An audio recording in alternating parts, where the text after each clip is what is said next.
Wizz Air's Middle Eastern chapter is officially coming to a close.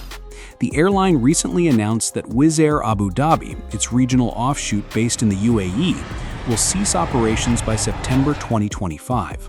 This marks the end of a relatively short journey for the low-cost carrier.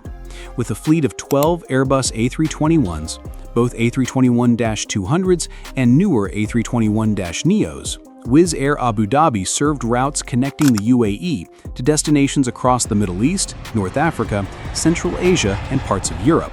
But despite the potential, the venture didn't pan out as planned. So what went wrong? And why is Wizz Air pulling out of one of the fastest-growing aviation markets in the world? Let's break it down. One of the biggest challenges the airline faced was environmental, literally. According to the airline, operating aircraft in the extreme desert heat of Abu Dhabi caused their engines to degrade much faster than expected. That's a major problem when you're trying to run an ultra-low-cost operation, where every ounce of fuel and every maintenance hour matters. And the numbers back this up.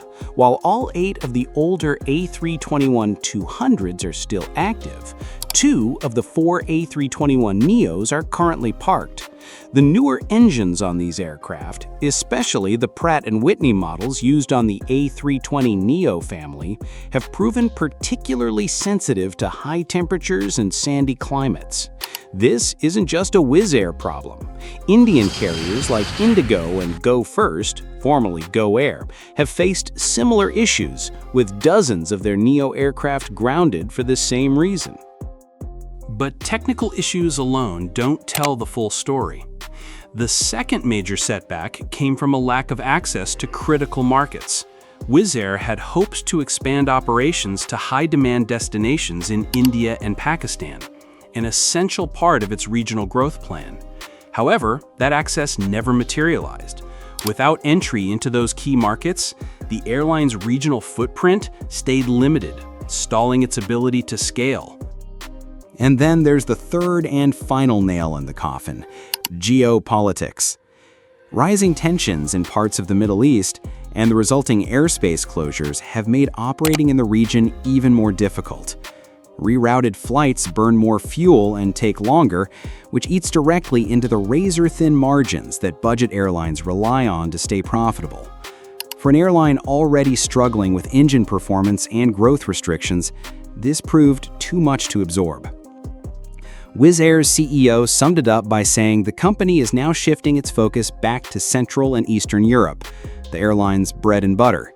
He admitted they'd been underinvesting in that core region and now want to go back to aggressively growing it. The decision to shut down Wizz Air Abu Dhabi also ends what was essentially a joint venture between the airline and the Abu Dhabi Developmental Holding Company, a government-backed entity.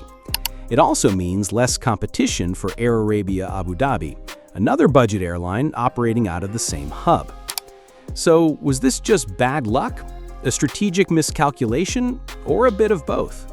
Let us know what you think in the comments below. We're curious to hear your take.